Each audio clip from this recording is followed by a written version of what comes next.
Hello, and welcome to the first episode of the Kindred Spirits Book Club, where two grown-ass ladies geek out about Anne of Green Gables. I'm Ragon Duffy. I live in Los Angeles with my husband, my 9-year-old daughter, and far too many pets. You guys do not have time to hear about the number of pets I have. I'm a therapist, and I'm a lifelong reader.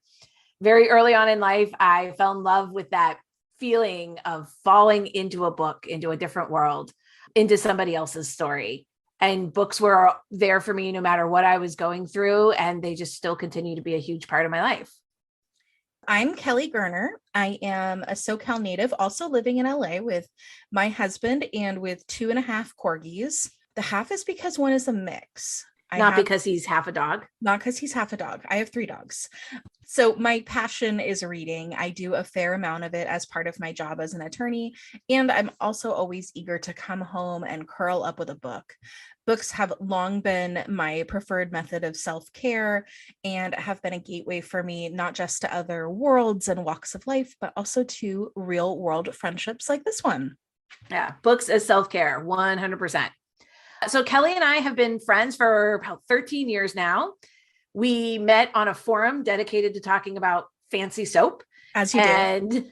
Yeah, fancy soap. That's our origin story.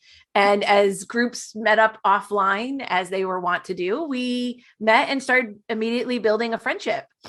That was cemented when our respective boyfriends at the time became our respective husbands, and they turned out to have a lot in common as well.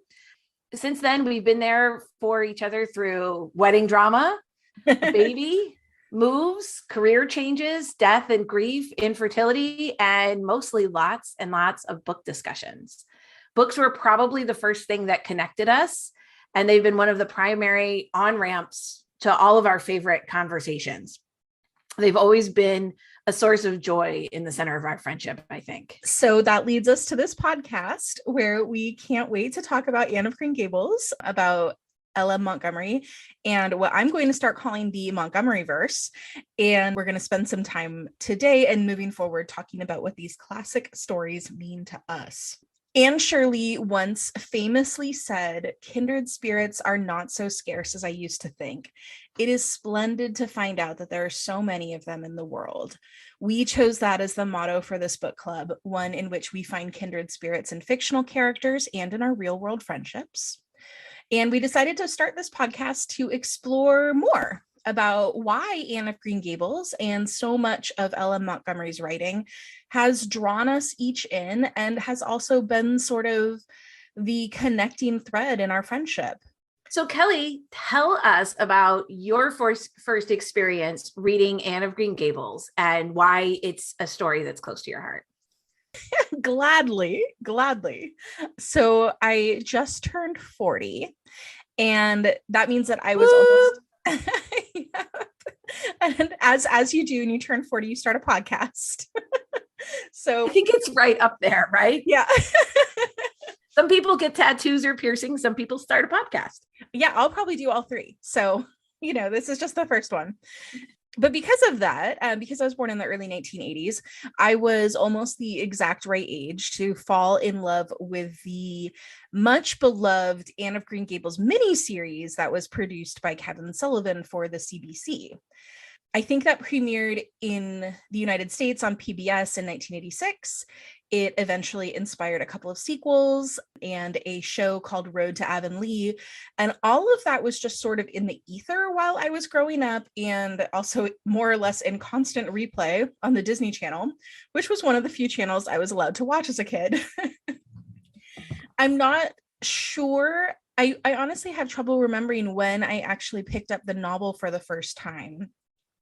I can picture the novel clear as day. It was, that old kind of like Bantam edition with the sort of black cover and a picture of Megan Follows as Anne on it, sitting at the train station in her yellow dress. Yeah, although I can picture the book, I can't totally remember how old I was, but I suspect that it was probably 3rd or 4th grade, probably when I was right around your daughter's age, Ragon. And I was thinking about how Anne was kind of like, just sort of in the atmosphere at that time. And I think Anne saw this real popularity in the 80s and 90s, and it was all of a piece with that sort of general trend for Victoriana, which was really big at that time. When I think about the 80s, I think of those gorgeous Laura Ashley dresses, and so much of that fashion and decor was like that neo-Victorian, super romantic, ultra frilly floral prints and lace and gingham and ducks. Did your mom have ducks in her kitchen, Ragon? I feel like everyone's mom had ducks in her kitchen in like the late 80s and early 90s. I don't know if we had ducks in our kitchen, but I do know I had a Holly Hobby lunchbox. There you go, right? Holly Hobby was part of that as well. All of that vibe just kind of came together. I think it was probably a response to some of the cultural excess of that era, this sort of yearning for simplicity, like back to like a farmhouse life, and just fits so perfectly into that. So it really was this like zeitgeist moment where it was the right, it was the right material at the exact right time. So as a kid, I read constantly, and I definitely loved all those plucky heroines of classic children's literature. Sarah Crewe from A Little Princess, Mary Lennox from The Secret Garden, Laura Ingalls from Little House on the Prairie, Jo March from Little Women, Fern Arable from Charlotte's Web. I mean, these are all of my literary sisters, but Anne really felt like someone who I knew personally. I connected with her on a pretty intense level. I was also a very imaginative kid who used daydreams as a way to escape some of the chaos and trauma of my early childhood. And so, much as Anne did. And so I saw so much of myself in her, and reading her stories as a kid felt kind of like permission to be exactly as fanciful as I needed to be to make my world feel like a more welcoming and safe place. And so one of the things that I specifically remember connecting to Anne around is actually with respect to religion and faith. I was raised in a very religious home, and I often really struggled with it. As a kid, of course, you want to be good and follow what your parents say. I wanted to be a good, faithful kid, but there were so many discrepancies that didn't seem reconcilable in my mind. And I remember reading the passage where Anne is talking to Marilla about prayer, and she says, "Why must people kneel down to pray? If I really wanted to pray, I'll tell you what I'd do. I'd go out into a giant big field all alone, or in the deep, deep woods, and I'd look up into the sky, up, up, up into that lovely blue sky that looks as if there was no end to its blueness. And then I'd just feel a prayer." That was one of those moments, one of those really memorable moments from my childhood where I felt like that was something that made sense to me. That's really beautiful. Anyway, your turn, friend. So I think a little bit like you, I almost can't remember when I first read Anne of Green Gables. It's one of those things where kind of all of your childhood literary kind of companions sort of just seemed like they were always there. Kind of like The Wizard of Oz. Like, I really don't remember the first time I saw The Wizard of Oz, but I've always known the Wizard of Oz story. So I really feel that way about Anne of Green Gables. And I know that, like you, the book and the Canadian miniseries are very connected in my early experience, but I'm not entirely sure which came first, whether I'd read it and then watched it or vice versa. And also, like you, I read all of those classic children's books, particularly the ones I think that are targeted towards girls. But Anne was the one that I returned to the most. I read Little Women, I read The Secret Garden, the Little House books, all the Oz books, and I liked them all, but I didn't reread them over and over again the way I did with Anne. At this point in my life, I don't think I can even count how many times I've reread Anne of Green Gables itself and all the other books in her series. I think part of it is how rich and layered the books are. Every time I reread them, I notice something new. They don't get old upon rereading for me. And Anne is such a layered character as well.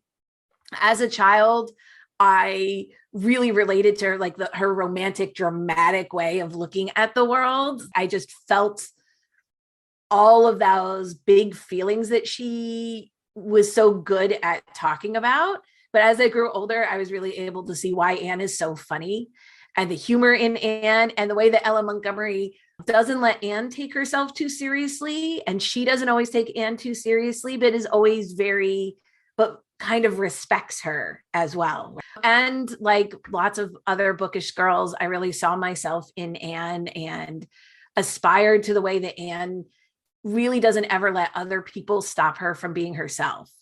And the cool thing with Anne is because she has so many books that follow her throughout her life, I felt like I was able to grow up with Anne. I think for some of those other books, I always want to know what happened next. And one of the great things about the Anne books is she told you what happened next. So I was able to have her as a peer and a friend when I needed that, and as an older sister or older aunt when I needed that too, as someone to look up to. So did you do the thing? I definitely did this, where as I moved through different phases of my life, I would read the corresponding Anne book. Like I remember clearly before I went off to college, rereading Anne of the Island to be like, yes, this is going to be like my life at Redmond College, making all my friends. Absolutely. It's funny that you even mentioned Anne of the Island in college, because I'm pretty sure when I was in college, that was the one I reread the most. Yes. Like during my college years. That makes so much sense. If anyone is listening to this podcast who is unfamiliar with Anne of Green Gables, that strikes me as extremely unlikely, but I will give a very quick background just to sort of orient everybody in place and time.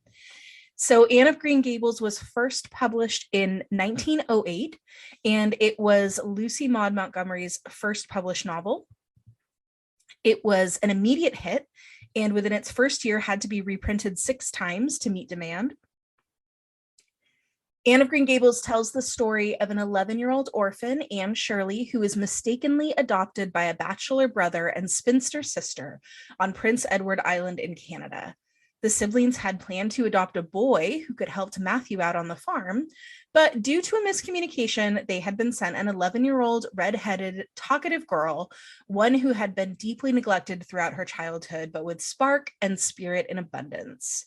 The book chronicles Anne's life at Green Gables, which is the name of the farmhouse that Matthew and Marilla live in, and the people that Anne meets and the effect that she has on the small town of Avonlea. Anne was so popular, Ella Montgomery wrote 7 more books about her and her family, as we were just talking about, plus numerous short stories, all sort of set in that world. And those sort of make up what I am now calling the Montgomery verse. I like that term. I think we should use it. I think we should make it a thing. I think we should make it a thing. I think we need merch that says Montgomery verse. We will make it happen. Yep. Anne of Green Gables seems like a simple story. It's episodic in nature. The stakes are relatively small, but Anne leaves a mark on all those who read her book, and she has become an iconic figure in children's literature. And our reason for starting this podcast is that as 2 friends who've long cherished, I'm going to call her Maud now that we've named the Montgomery verse. Right. Now that we're friends with her, we're going to call her Maud, which is what her friends called her. what her friends called her. So in Maud's writing, we have both really loved all of her writing. And this is a great way for us to geek out and explore something we love together. We wanted to dig deeper into this book and the others that follow it, to explore the characters and the themes that are so rich and interesting. We're still talking about them. We also want to talk about why we connect so deeply to some of these books instead of to other, classic books out there. How has that experience shaped each of us? How the books we've read become part of who we are? And to that end, we thought what we'll probably do is we'll break down this book by character and do a bit of character study on each of the significant characters and how each of those characters illustrate a running theme or a historical reality that might have influenced our friend Maud. We'll also do a plot overview, and we'll explore some of the ways that Anne has been portrayed in other media. Very much looking forward to exploring how Anne has been portrayed in other media. There has been, in addition to the series that we mentioned before, there has been a recent Netflix show about it. There's an Anne of Green Gables graphic novel. There's an animated series. Anne has a lot of fans and a wide reach. And I think it's going to be really fun to see how different generations have sort of picked up on her throughout the years, which brings me to another question. We were wondering, why is it that Anne of Green Gables is so enduring? I mean, this is a book that is at this point well over a century old, and it truly has worldwide popularity, and its popularity does not seem to have ever really gone away in all of this time. It's been pretty consistent. The book has been consistently in print. There have always been adaptations of it. What is so special about Anne? Well, I think Anne in particular is such an enduring literary character because she's so wonderfully multifaceted. She's very human with lots of flaws, but she's a wonderful friend who's loyal and determined and deeply imaginative. She has a generosity of spirit and an openness to learning. And I think that lets her grow and evolve. She's not stuck in time. Maud has really created a somewhat utopian community in Avonlea. And that's such a balm to imagine as real, especially when the world gets hard. And she has a real gift for writing comic, iconic moments that are easy to relive and immortalize in the retelling or show on the screen. I mean, you just think about Anne's red braids. Think of her breaking a slate over Gilbert's head or drifting in a pond in a sinking boat because she's play acting a favorite moment from literature. There's just something in those moments that are so specific to Anne. And I think she's become immortalized because of those scenes. Think about like Dorothy and her ruby slippers, has that same sort of kind of iconic image. And of course, Montgomery's writing is so quotable, even in this day of Instagram images and memes. She keeps living on in those little snippets. I always see, in October, you always see it's so lovely to live in a world where there are Octobers printed over some beautiful orange and red foliage. Yes, exactly. And when isn't it appropriate to use "My life is a perfect graveyard of buried hopes," which is what I quote to my daughter when she complains about having to unload the dishwasher, or "I'm well in body, although considerably rumpled up in spirit," which is just the most perfect description. Yeah, there's never a wrong time to use "I'm well in body, although considerably rumpled up in spirit." I love so many of those classic Annisms. I am also definitely the lady who is sharing the October quote on Instagram, along with, pictures of trees. Honestly, this whole podcast could probably just be me quoting my favorite passages from Anne of Green Gables. One that just springs to mind, I recently listened to Anne of Green Gables on audiobook, which I had never done before, but just to sort of force myself to slow down and really absorb it instead of like speed reading it through, like, you always do with those books that you love. And one of the quotes that just stopped me in my tracks is Anne. She doesn't even know that she is going to be living at Green Gables. She's, in the depths of despair. Her life is a perfect graveyard of buried hopes. She has no idea if Marilla is going to keep her or not. She's kind of in this like weird betwixt and between. However, that does not stop her from getting totally mesmerized by a bee. And she says to Marilla, "Oh, look, here's a big bee just tumbled out of an apple blossom. Just think what a lovely place to live, in an apple blossom. Fancy going to sleep in it when the wind was rocking it. If I wasn't a human girl, I think I'd like to be a bee and live among the flowers." And I just started laughing because I was like, of course, she's just going to be a bee and live among the flowers. Why not? Like Ragon, I agree that Anne is enduring because she is so singular and yet also so relatable. I heard a piece of advice about writing memorable characters, that if you write characters who are incredibly specific, you will end up with a character who is also very relatable, because so many people will be able to see themselves in that character. And I think that is very true of Anne particularly. I know that reading those books as a child, I found a kindred spirit in Anne because of how she romanticized her life and how imaginative and daydreamy she was. But as I grew up, I also saw myself in her ambition and pride, in her scholastic achievements, the depth of her friendships and her sense of humor. I mean, somehow, as specific as she is as a character, as singular as she is as a character, she's also an every girl, and she knows it. She tells Marilla at one point, "There's such a lot of different Annes in me." I sometimes think that is why I'm such a troublesome person. If I was just the one Anne, it would be ever so much more comfortable, but then it wouldn't be half so interesting. And I think that readers have to agree with that, right? It is because she is a little bit of everything that she's so delightful to spend time with. And then also, I mean, these books last because the Montgomery verse is such a delicious place to escape to. It's sweet and easy, it's nostalgic, it's, kind of utopian, as you said. There are little foibles that are easily resolved, and there are characters who feel like people who feel like family almost. And also, these books are hilarious. These books are really funny. Like I said, I was listening to the audiobook and I kept laughing out loud so many times. I think some of that you miss when you read that in childhood because you're identifying with Anne and the other children so directly. But when you see it from the perspective of adulthood, I mean, these are very, very funny books, even still 100 years later. And there's something about it which is like, they're almost like the literary equivalent of watching a favorite classic sitcom. You know the characters, you know the world, you know the sets, you love them, you know you're going to laugh, and you know that it's all going to resolve in the end. I hadn't thought of that till you said that just now, but we've been talking about kind of the episodic nature of these books, and that's a little bit different from maybe the way more modern authors write middle grade fiction now.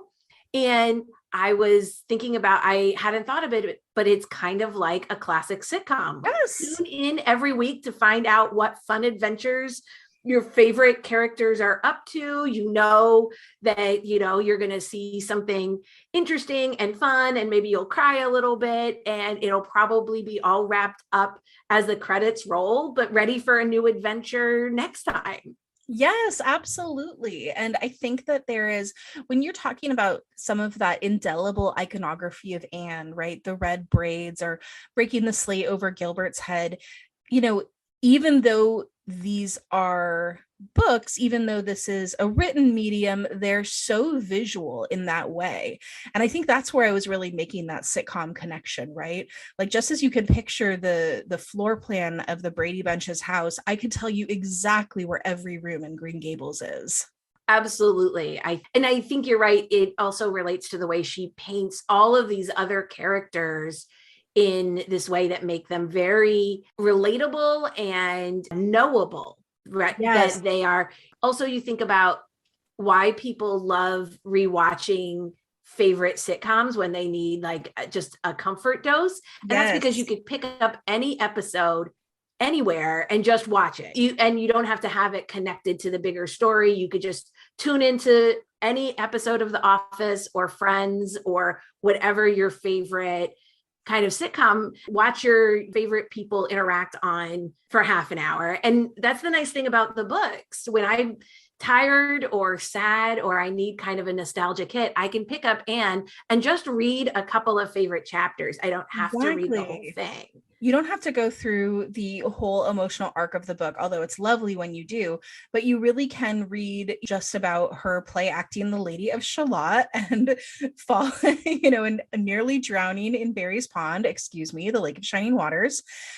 Depending on what you're in the mood for, you can just kind of pick up any couple of chapters and go do it for that comfort read. These books work on a lot of different levels. Like you were saying, there's layers and layers to people in the community too. We were talking about them being recognizable. And I think one thing we'll talk about later is a lot of the people in these books are almost archetypal. So it's not just people who you recognize from having read the books, but people who you recognize because they sort of take up a certain spot in our collective storytelling, like Mrs. Lind, the busybody neighbor, Diana as, the beautiful best friend. All of these kind of roles feel super familiar to us even before we know exactly who they are in these books. Just think that there is that sort of instant connection that you can make with them that makes it all feel just very integrated into your life right away. Absolutely. So the name of the podcast is Kindred Spirits Book Club. So we wanted to break down what makes a kindred spirit and who are kindred spirits. You and I were talking when we were preparing for the podcast about the idea of kindred spirits. And we were talking earlier and kind of pointing out that early on in the book, Anne is awfully loose with the term kindred spirit. It seems like she uses it very easily. She immediately identifies Matthew as a kindred spirit on the ride home from the station. Right. And he didn't say more than like 6 words to her that entire drive, which is absolutely she's right. Like, I knew he was a kindred spirit because he listened to me. That's how I feel about my husband, actually. And she immediately connects with Diana at that first meeting. Like, she goes into the meeting of Diana hoping for a kindred spirit. She immediately has her vow to be bosom friends.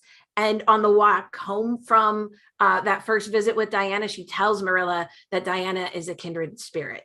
And Anne likes them because they like her, and they like her just as she is, even though they're both a bit bewildered by her. But their first response is acceptance and openness to Anne. And she's a girl who had been neglected, abused, and constantly told that she's unlovable. Anne never tries to make herself smaller to make people like her. So the people that do like her, well, they must be kindred spirits. At first I was thinking, oh, this is kind of shallow, but on second thought, it's at its simplest level. Isn't that what a kindred spirit is? Someone who likes us as we are and who we like as they are. And I was thinking, because Anne is so perfectly herself, she's someone who isn't afraid to say what she thinks, sometimes to her detriment. She wears her heart on her sleeve, sometimes to her detriment. Anyone who isn't trying to make her be different, anyone who isn't telling her to be quiet or to be more decorous, has already passed the first and most important test of kindred spiritness. Anne's character is already this lovely filter. It immediately filters out anyone who is not up for her kind of frank friendship or big imagination and quick intelligence. So maybe that's actually not a shallow way to identify a kindred spirit. So that made me think a little bit about myself and who I think of as a kindred spirit. And honestly, Anne's not wrong.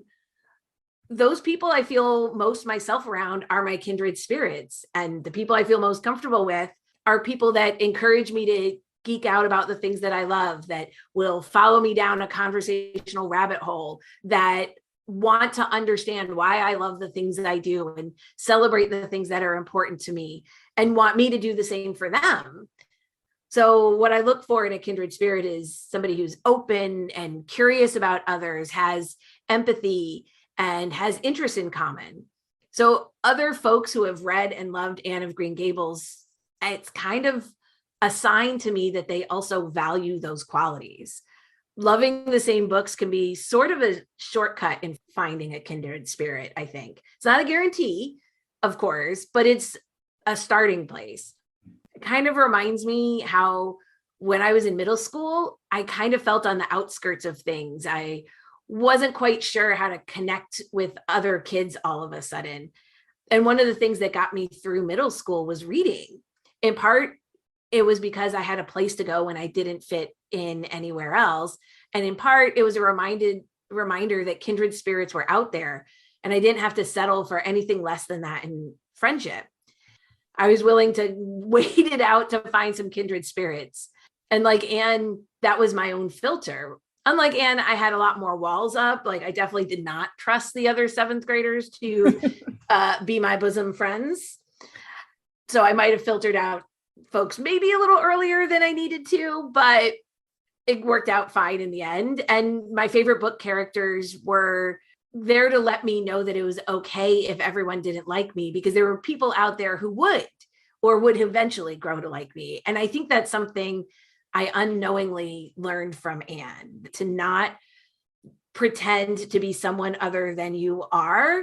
And your kindred spirits will be people who think you're great just the way you are.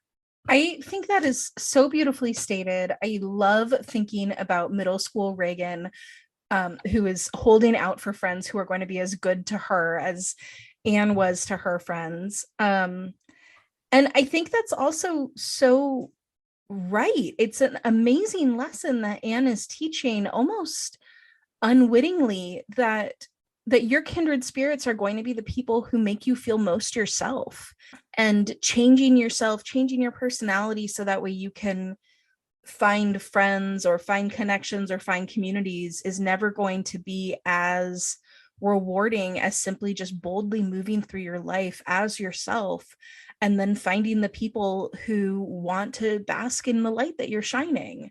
So yeah, a beautiful lesson from Anne, and one that I'm glad that we and so many other readers had available to us even as young kids. I bet to your other point about being able to filter out friends by who is an Anne reader, that is also something that I have found in my adult life.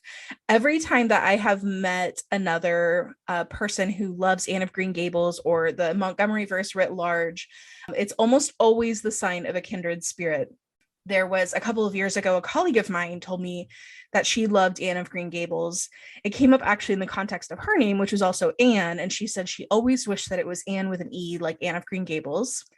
And I was sitting in her office and I remember just having this like whole body relaxation moment as soon as she said that, like, oh, a kindred spirit, like I'm safe, like we're going to find common ground. This person gets me.